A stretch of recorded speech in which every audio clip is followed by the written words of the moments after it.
So today I'm taking you on an ultimate Hong Kong street food tour. That thrilling street food action is coming up for you later for dinner tonight. But before that, we have a lot of food to eat that you don't want to miss when you're in Hong Kong. From melt-in-your-mouth beef brisket noodles. Oh man, that's a broth of wonders. This is Hong Kong's most famous clay pot rice. To clay pot rice that's so popular, it takes over an entire street. And definitely some unique snacks. Really one of the most iconic Hong Kong street foods. Today is going to be an ultimate 14-hour day eating at some of the greatest Hong Kong street food legends. Oh wow, that's a whole, brick of tofu. But before we do anything, we're starting our day with a famous breakfast that has an interesting story. Hey everyone, hope you're having an amazing day. It's Mark Wiens. Welcome to Hong Kong. Meet Virginia, Hong Kong food guide and video creator. She'll be helping us eat and navigate through Hong Kong.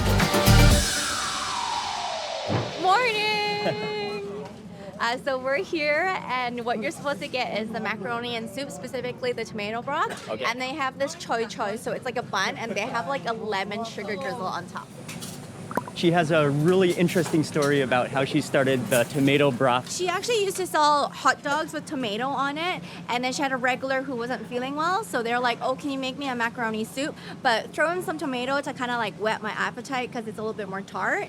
So then other people saw it, and then like it just became a thing, so then she made the recipe. But she also has something that's pretty unique, which is the lemon juice crispy buns that she has. Oh, okay. And it kind of started similarly, where they have the ends of the lemons from the lemon tea, and she's like, ooh, let me just spread it on top of the bread, and then she's like, ooh, but it's a little bit too tart and too sour. So she tried sugar, but she's like, oh, it won't melt. So now she puts a little drizzle of honey, and she's like, oh, that worked out really well as well. So Okay, her name is Irene, right? Irene, and then she likes to be called Jie. Jie is like sister, so Irene Jie. Irene Jie. Yeah. And she's an entrepreneur. Yes. She's an innovator. She's the license holder, and so it started from 1957, the license holder. Okay, She's the okay. second generation. And then in 1975, they moved to this particular location. And she's been doing this for 47 years now, and Wow. she's 62 this year. Oh, wow.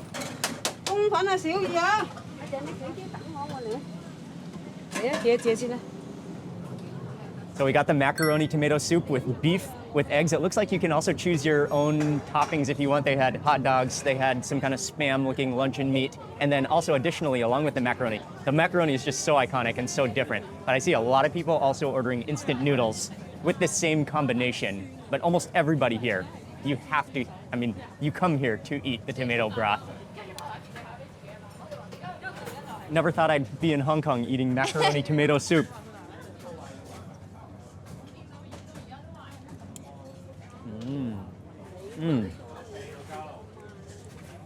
Oh, the tomato broth is wonderful though.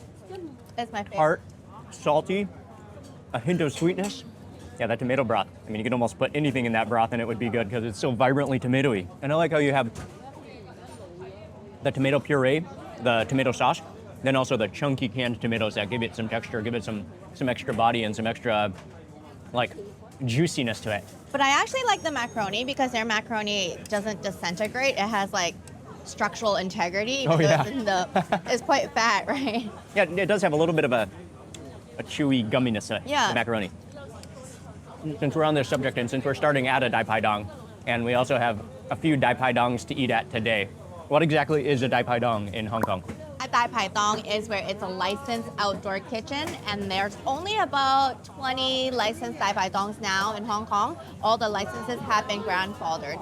So it means sometimes we can sit outside, and then sometimes we'll be sitting indoors, but ultimately it's the kitchen that's allowed to be outside. By saying grandfathered, you mean it's passed down from generation, or there's a certain amount of licenses that they had originally given out. What exactly does that mean? Yeah, so after World War II, they gave these licenses for people to be outside, and it was an easier way for people to make a living. And then Hong Kong did a cleanup, and they grandfathered, but they took back a lot of the licenses. So before 2010, the grandfather meant that you can only move it laterally, like from spouse to spouse, but you couldn't pass it down a generation. But in 2010, they allowed you to pass it down once, down to one generation. So now, if, say, for example, you didn't have anybody to pass it down to, or the scheme you wouldn't hear anymore before the scheme in 2010, then they would just sort of get phased out or die off, basically.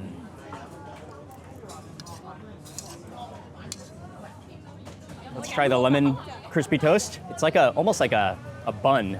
Yeah, it is a bun actually. So they toast it until it's extra crispy. Whoa. Oh, that's good. That's like, it's toasted.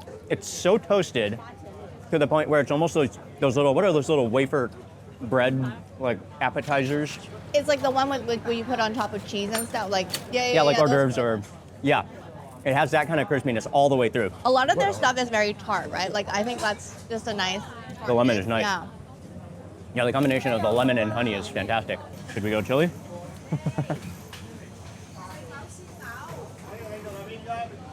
All right. Mix that into the tomato broth. The beef is really good too.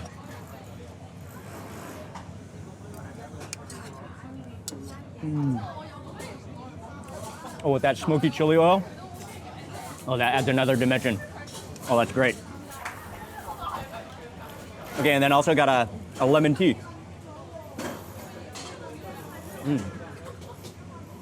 Oh, nice, just black tea. Strong lemon, really tart and acidic.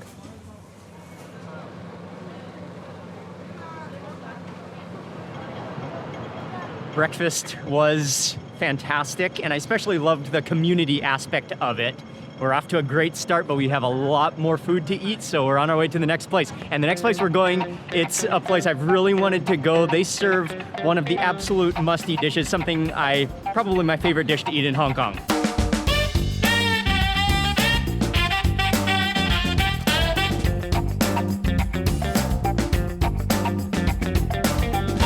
Oh, this place is legendary. Virginia, where are we at? We're at Sister Wa's beef brisket place. Yeah.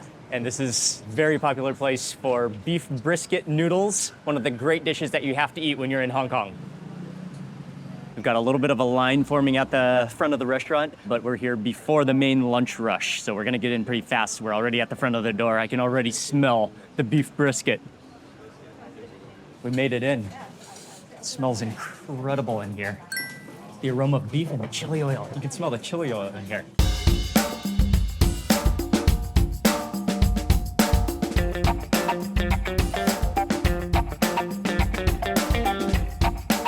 Oh, here it is. Oh, thank you. Our ramen is Ying. Oh, okay. Oh, this one is Ying's? Yeah. Okay. So Ying got the yellow egg noodles with brisket, and then we also got one of the just classic rice noodles with beef brisket, which is what most people come here to eat. All right, here it is. I'm very excited. Oh man, that broth. Maybe we just try the broth first to get a sense of that broth.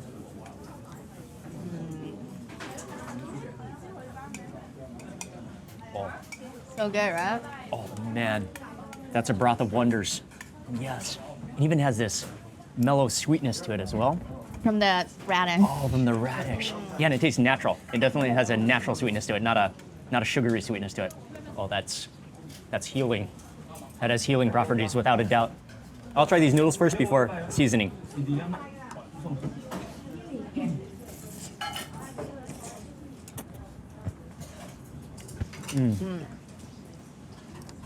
Oh man, the type of rice noodle, that's so, it's so tender, it just kind of melts in your mouth. Barely need to chew. Okay, let me grab a piece of the brisket. You can see that fatty, just tenderness. It's wobbly, you know it's gonna be melt in your mouth.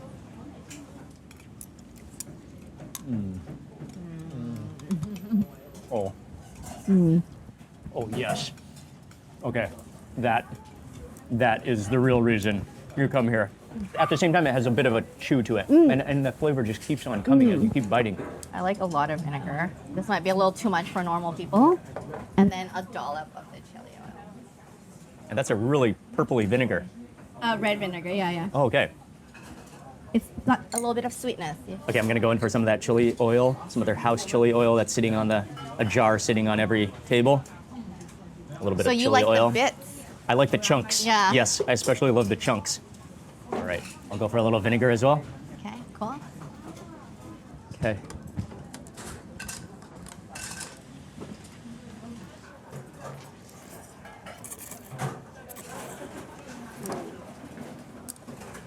Oh, Oh, that spice. that chili oil. The vinegar also makes it kind of refreshing.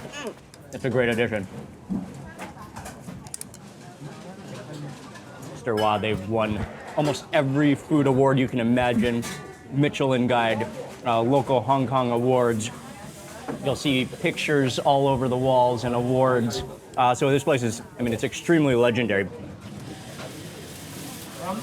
We also got a bonus of their brisket curry, which I'm very excited about as well. I think different parts of the brisket, oh man, that looks rich and thick and oily. Go for it. Okay, I like something with a tendon. This Oh, okay. Like.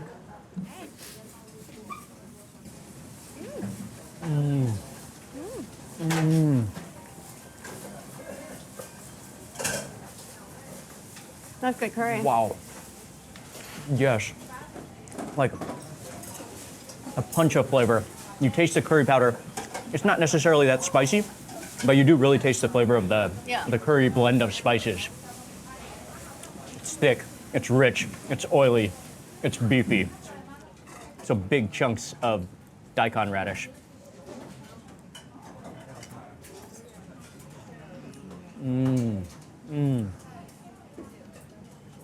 So juicy. And you taste the sweetness coming out of it, yeah. And the spices. Oh, But yeah. it's not salty, something that's good too. Yeah, It's like yeah. refreshing and It's so flavorful, right? You think it's gonna be bland, but it's so flavorful. and then finally we have some we got a plate of the choy sum, blanched or steamed with oyster sauce. It's another just classic.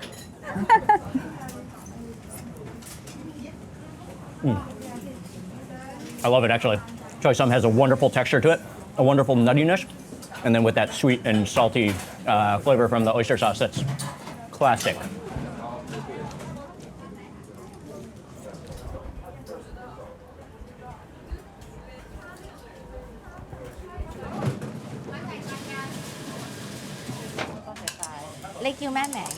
Oh, yes. That was incredibly delicious, highly recommended. Definitely when you come here, get the classic beef brisket with rice noodles, but also don't miss the curry. Okay, we're on our way to the next place.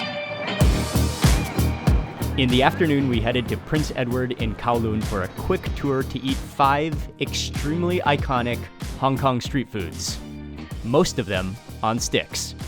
So once we turn the corner, you're gonna just smell it. Are you Okay. ready? Okay. Oh, yes, immediately. I smell it. Oh, that's a familiar aroma. Yes, I can't wait. That's it. That's it. And is this That's it. place known? I mean, is this Yeah. whole street known for it? No, just this one place. Okay. Okay, here we go. Pull it out of the bag. It's all, Virginia seasoned it for us. Oh, that's a whole, it's a whole brick of tofu. Gotta put your face into it a little bit. Oh, that was saucy. Oh man, that's dense and fluffy and juicy. And this is one of those pieces of tofu, or stinky tofu, that I think the aroma is stronger than the taste. The taste is not that intense. I mean, I am a lover of stinky tofu. I do love stinky tofu. But yeah, this one is definitely mild. I think that fermentation just kind of brings out the flavor, makes it even more juicy. And then it's also been deep fried, really crispy on the edges, and then really juicy on the inside. Juicy and crumbly, almost cheesy. Oh, thank you. Behind every You're great definitely- YouTuber, there is There's a wet wipe. There's a wet wipe. Oh, that's a stinky tofu you need a wet wipe with. But that's really good. I had this stinky tofu paste in Taiwan that was 2 years old, fermented. And that one, as soon as you took a bite, literally it went up into your brain and it almost like was a shock to your body. This one, on the other hand, very mild, comforting. It's just a little bit of stink to be able to provide that extra dimension of fermentation, a hint of bitterness, not like garbagey tasting, but just really mild and delicious, and actually brings out the flavor. And again, I do think the aroma is stronger than the taste. Yeah. Fried intestines? Oh, okay, excellent. And then he's Okay.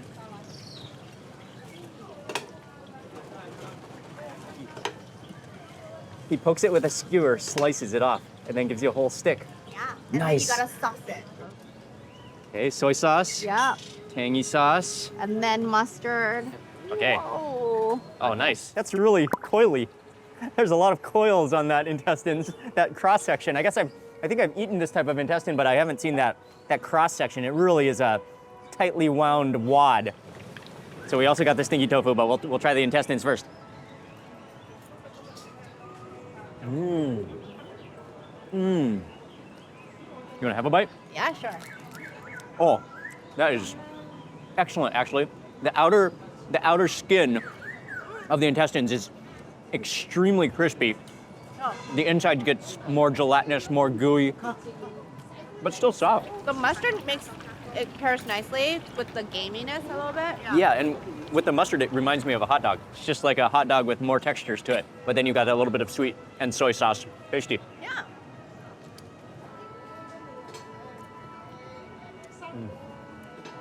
It is rich and fatty, but really tasty.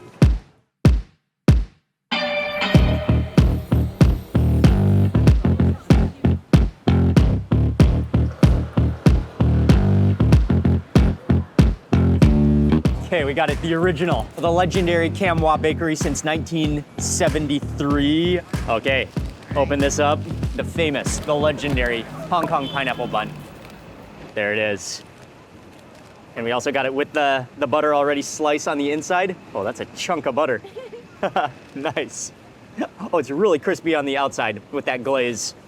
Sugary glaze, and then really fluffy on the bottom. I mean, you can sit in the cafe and you can get your pineapple bun, you can get some coffee to go with it, or they have just for takeaway on the go. We got the takeaway on the go.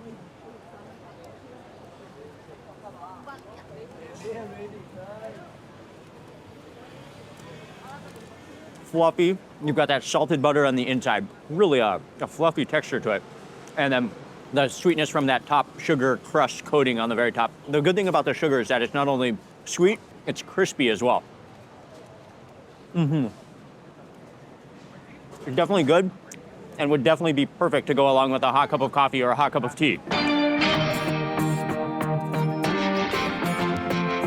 You can order the spicy one, you can order the regular one. She grabs some of those fish balls, fishes out some of those fish balls, she pokes them with a skewer, gives you a skewer onto the communal plate. From there you grab it, you eat it, you can sauce it, and eating with Virginia, who is she's the fish ball, she's the queen of fish balls, humid with a chance of fish balls. So we had to eat fish balls. I think it's like the most iconic street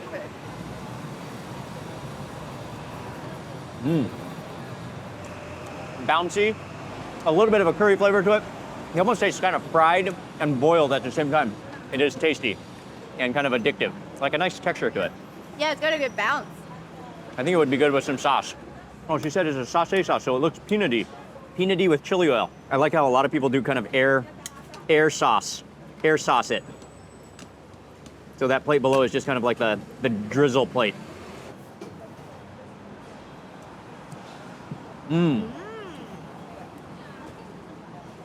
Oh, with the sauce, yes. The nuttiness, the peanut, Yeah. the chili oil, like a little bit of a garlicky flavor to it. Oh, that's good with the sauce. That goes really well. Really good with the sauce. You want to take it to your mouth fast. Amen.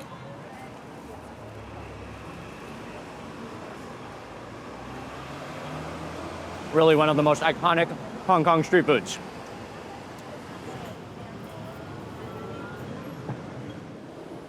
So after all the eating we've been doing, we might as well stop for a bowl. Fa Tao. That's the one we got. Yeah, Okay. flower tea. We decided against the most potent one because that can have some interesting effects on your system. So we went for the 5-flower tea, just for digestion.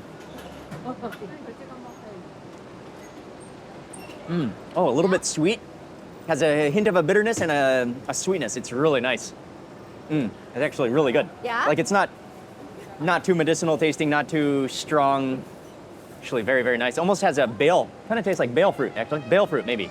There's 5 flowers in it, and chrysanthemum is one of them. Yeah. Okay. Actually, very good. Almost a light caramel flavor to it. Right.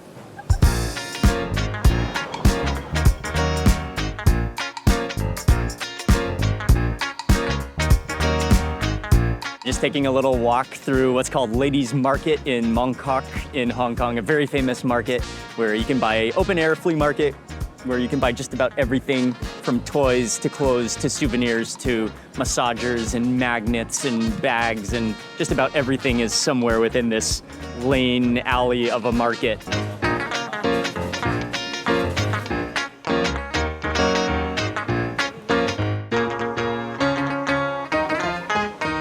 So next up, the famous Hong Kong egg waffles. We got the original, so there's no fancy toppings, just a waffle. But it's really crispy, actually. Almost feel like you want to pop one of these like bubble wrap.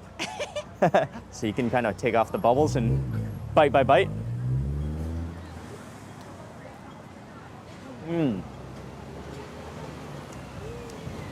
It's good. Really crispy on the outside. Yeah, and slightly gooey on the inside. Not fully cooked on the inside, but It's just like a light snack, super easy to eat. not overly sweet as well. Like medium sweetness, fragrant. It has that same batter flavor as a fortune cookie. Yeah. Yeah? It does taste like a fortune cookie, just a different texture. Yeah. Yeah. Texture and formation. Step on this Hong Kong street food tour. We're along Temple Street, and we are going to a place that is extremely popular. And this place is so popular that it started off there, but now they've expanded to there and there and there and there. So welcome to Hing Ki, and this place, they're very famous for their Hong Kong style clay pot rice. But how are they able to crank out thousands, make thousands of them per night? We're about to find out. And here's Okay. the amazingly kind owner. Yes, She's the thank you so second much gen- for Thank you, having us. thank you. Oh, again, we're about to go into the kitchen to see the clay pot rice being made, which is what everybody here comes for. However, they have a full menu of all sorts of different stir-fried dishes. And so Auntie, the owner, she wanted us to begin with the gailan. The gailan, which is stir-fried with shrimp paste. He really he cranks up, using that pedal, he cranks up the fire on the wok, that jet flame, just ignites it on fire, stir-fries it with some garlic, with the shrimp paste.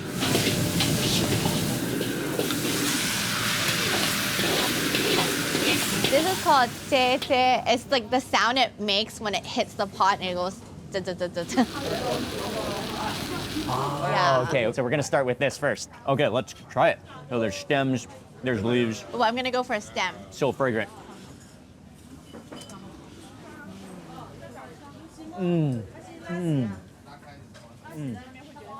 Just his skill frying it. The wok hay embedded with the smokiness of the wok. Flavor of garlic and ginger. And then the shrimp paste is not overpowering, actually. No. And then also there's a little bit of alcohol, like a little bit of wine at the finish. It's quite nice, yeah. To kind of deglaze all that flavor. Yeah. The shrimp paste just gives it this nice, well-rounded saltiness. Even a little bit of sweetness. Delicious. And we call this like Chinese kale, so it's got Okay. a little bit of a veg taste to it. But great texture as well. He pre-blanched it before stir-frying it to ensure like it's perfectly cooked.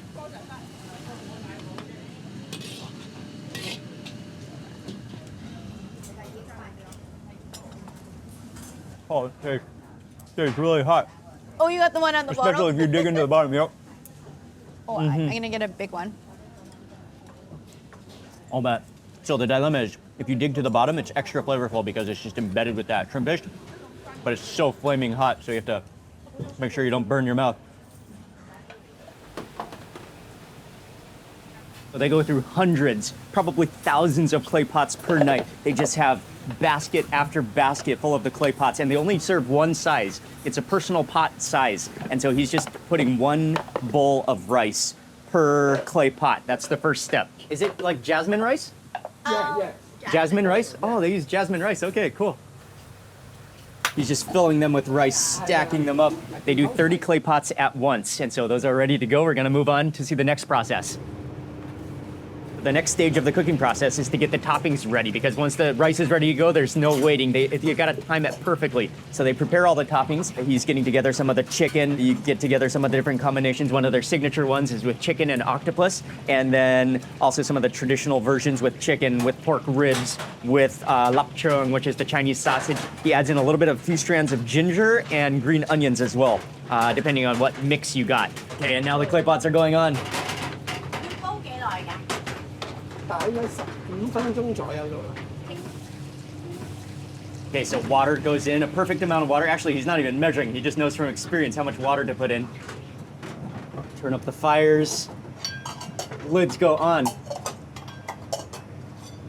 So that's a full rack, all 30 clay pots going at once, all the fires cranking. That's so much heat radiating off of here.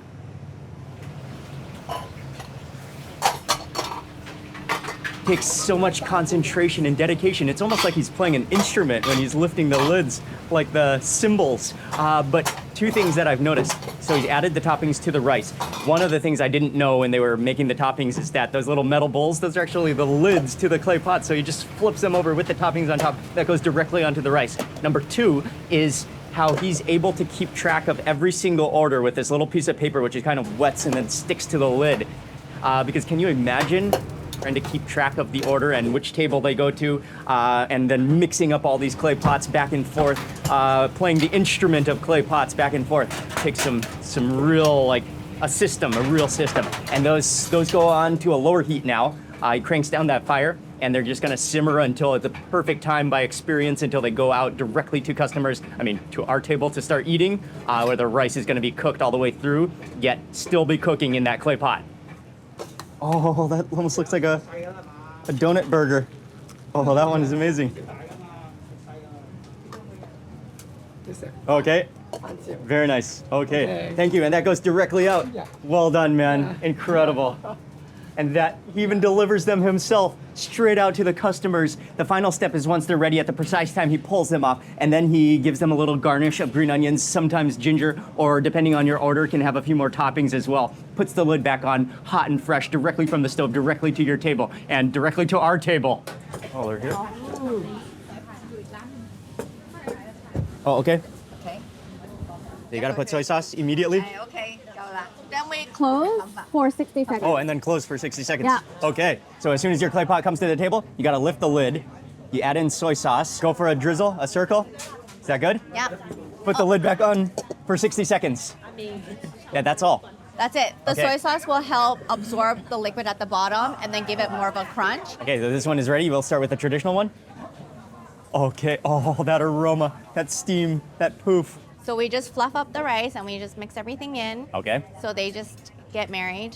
Oh, so you actually like fully mix it all. Yeah. So we're at the original stall, and she's the second generation Auntie Chan, and it was actually started by her dad. So they would actually get the customers from the typhoon shelter that would come in around 3 to 4 p.m. And she said that these pots used to be $1 to $2. Thank you. The most thing I'm excited to try is just the rice, actually. Sikfan.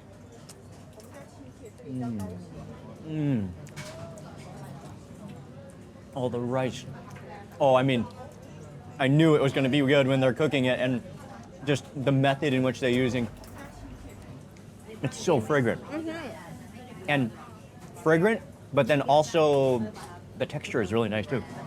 Like each grain is intact, right? Yeah. A little bit of a chewiness to each grain as well. Yeah. A little bit of chewiness, like a little bit of a glutinous, not overcooked. It's just so good. Every grain, remains like kind of dehydrated and dried out, but not overly dry, but just perfect. Oh, it's delicious. So comforting and warming. We've got some of the ribs here.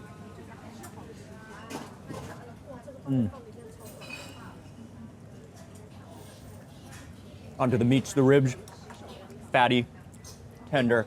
Well seasoned. Yeah, it's just absolute comfort food. And if you are feeling inclined, you can add a little more of the dark soy sauce. Oh.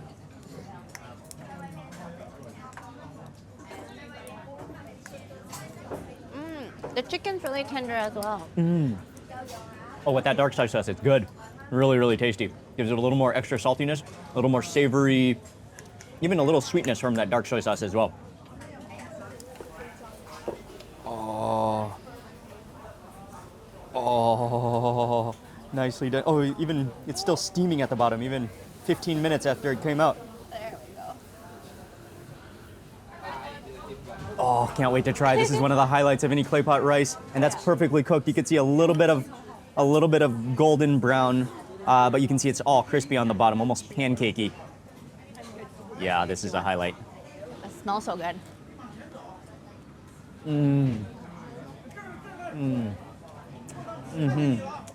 With the aroma of the ginger in there too. Yeah, that really comes through on the bottom of the rice. The ginger, the dark soy sauce, the texture. It's a bit crispy and then chewy, and it has that really nice crispiness to it. Definitely. Oh man. Yeah, that's a highlight. Moving on to the next one. Yes, let's do this one. It's dried octopus and chicken. So the pink on the bottom, that's the octopus. That's the dried And then octopus. there's chicken. Oh, you immediately get that aroma when you start mixing it. And look, it's still hot, yeah. it's still steaming. It's still steaming. And then there's chicken on the top. Yes. Okay. Yeah, it's still steaming. Oh, thank you.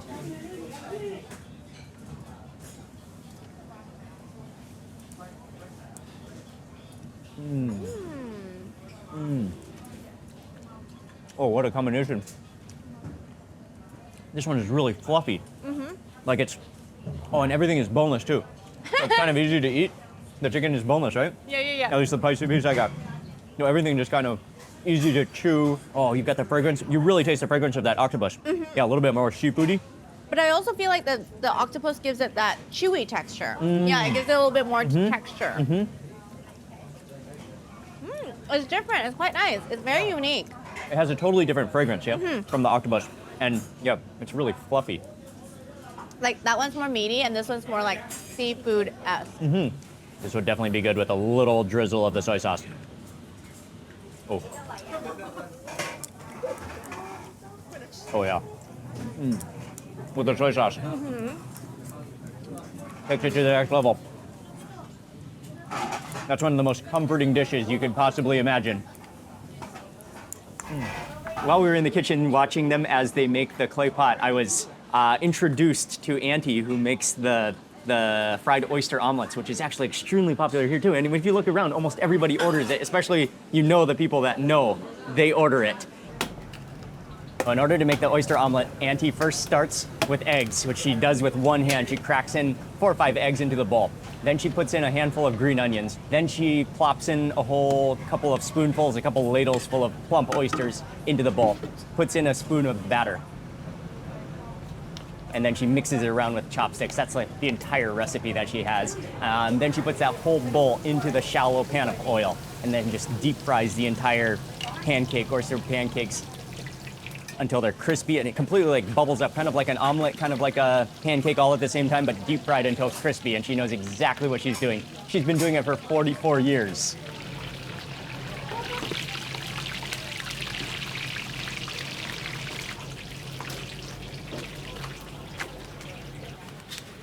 And again, everything, look at the plumpness of the it's so oysters. plump. Yeah, they are. And so crispy.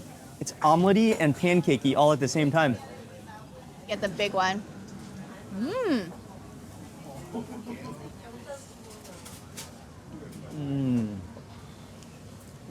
Oh, wow. 44 years of experience. She knows exactly what she's doing. Oh, the oysters just melt in your mouth. They're totally liquefy on your tongue. And then that egg batter mixture. What I like about it, it doesn't taste too heavy on the batter. Yeah, it's really Like it's a nice ratio. right. It's like light, even though it's been deep fried, but it feels light. And the oysters are really juicy Yeah, they are. and soft and plump. It's oily, it's flavorful, it's oystery. That crispy egg.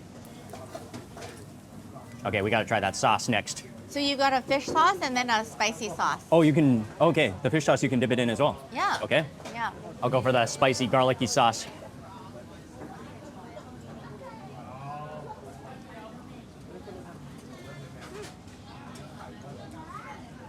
Kind of sweet and sour. Different way Yeah, of eating garlic. it. Yeah. good. Very good. Fish sauce?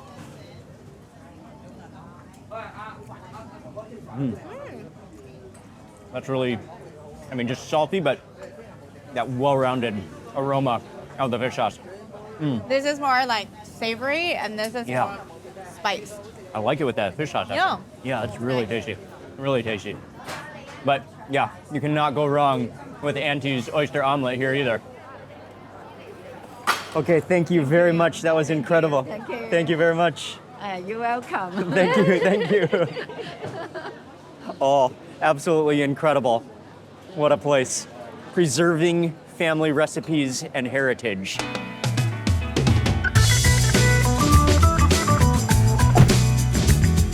We jumped in a taxi and the Hong Kong street food tour continues. We're on our way to one of the most famous Dai Pai Dong's street food restaurants in all of Hong Kong. Oh, okay. That was a fast taxi ride and we made it. Oh man, you walk in here immediately, you can just hear the roar of the woks. I mean, this is one of the places I was most looking forward to coming in Hong Kong. Virginia, can you tell us about this place? We're at Man Dai, one of the most famous Dai Pai Dongs in Hong Kong. She's Okay. the one that has the license. Oh, she's the original. Very nice to meet you. Run by the family Generations? in like the 1950s till now. Oh. Whoa! Is my hair on fire? If you didn't know we were at a restaurant, you'd think we're at an airport. Sounds just like jets are roaring in the background. Oh, he has to be one of the great wok masters of the world. His skill, his expertise on the wok, and his control of the fire of a raging bonfire is unbelievable. But before we order and we see some of the cooking, let's take you on a little tour of the restaurant. So again, this is the kitchen right here, street side. You have tables starting to sprawl onto the outside, onto the sidewalk here with kind of a half indoor kitchen, kind of a half storage, and then keep on going. Keep on going. Oh, there's just tables over here within the shop house. This is kind of an indoor open air section. People. Oh, and it keeps on going. Oh, and there's just like crowds, more and more shop houses filled. And it keeps on going. Man, it is truly impressive that, I mean, this restaurant, Oi Man Sang, it's truly impressive what they've done here. This is an institution. This takes legendary restaurant, legendary food to the next level. Oh man, Chef has incredible skills. He might think, his skills are incredible. He's taken cooking to an athlete level. He's literally is a sport. He's an athlete. Oh man, and he just lets that rock. He just lets it rip. He roars. The amount of skill that it takes to control that fire is unbelievable. And he does everything on just an unbelievable wok skills. Look at those tossing skills.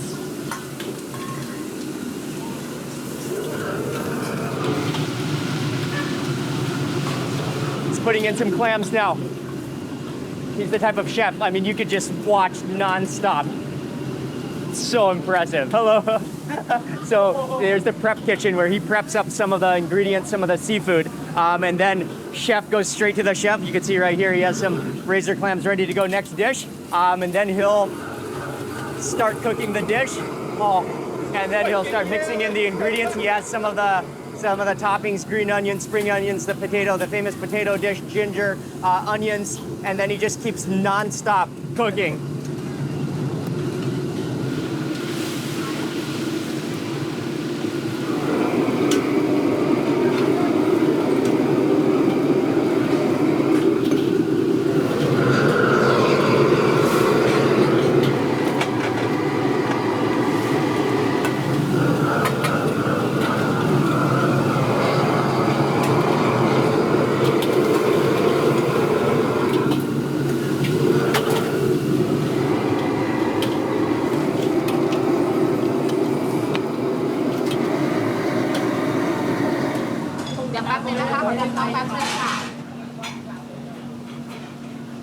So razor clams, beautiful sauce. There's some pieces of bell pepper, some big onions in here as well. And is this one of their signature dishes? Yes. All right, so grab one of the, and a lot of them have just kind of fallen out in that vicious wok.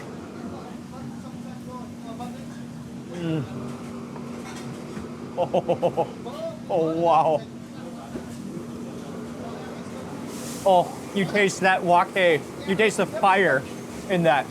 The scorched fire has a little bit of a sweet and sour taste, but more savory than sweet. Almost like a fermented bean sauce, maybe? It's like a black bean sauce, but it's their secret With the chili in there, too. Yeah, and the With chili. in there, too. A lot of heat. Man, it's that's really good. yummy. That's so tasty. So tasty. So much flavor. Perfectly cooked. The way he controls the fire, it's perfectly cooked. The seafood, and you know, one of the techniques that he does is that he blanches that seafood first, and then he stir fries it, so ensuring that the seafood is cooked perfectly.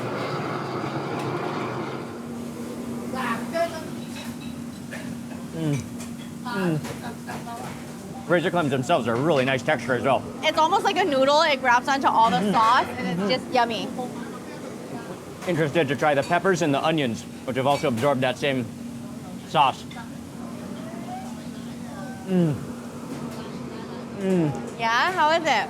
The onion is amazing. It's just barely cooked because it just ignites on fire.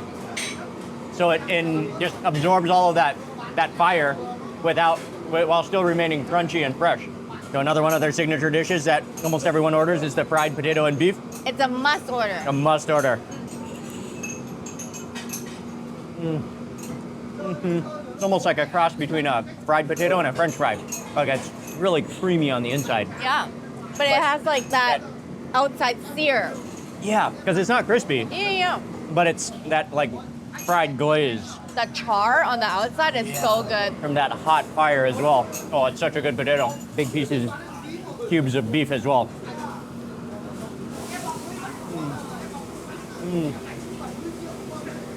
Oh, that's so juicy and so tender. Oh, and you really taste the black pepper as well. Even the beef blows me away. Big chunks of beef.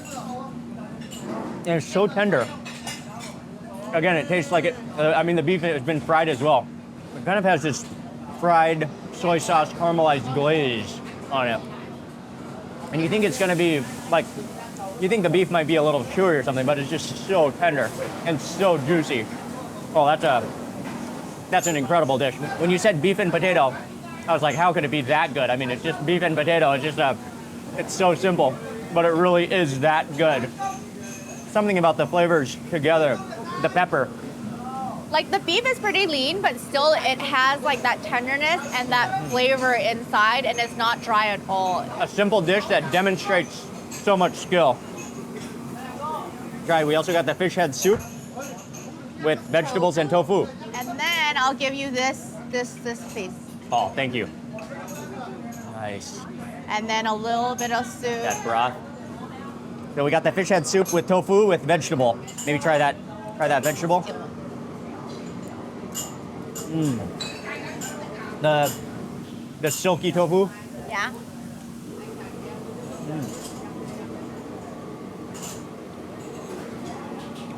Oh, and that broth.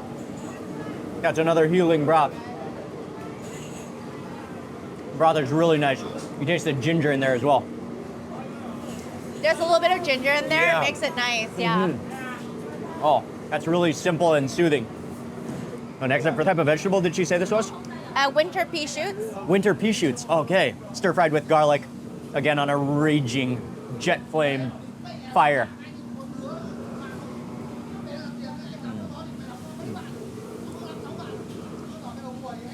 So good. Oh, there's, again, the smoky wok flavor, the garlic. The texture of this vegetable is really nice too. Yeah, and look how massive the portions are. They are. A little bit like spinach. Maybe even better than spinach. Like, not as soft, has more of a crunch to it. All the food is outstanding. And to be able to produce, this quantity for hundreds and hundreds of people, and to deliver it to your table so fast, but cook everything perfectly, that's truly, they have their system down. I also couldn't resist a little bit of rice to go with that. Those razor clams especially. That sauce with rice.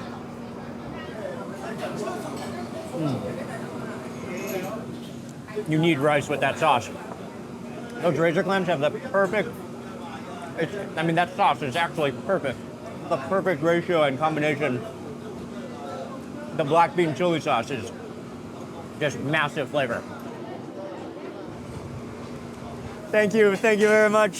Thank you very much, bye-bye. I'm so full and so happy. What an incredible day of Hong Kong street food, and highly recommended all of the places that we went. You should visit, you should eat at all these places when you visit Hong Kong. First of all, I want to say a huge thank you to my friend Virginia.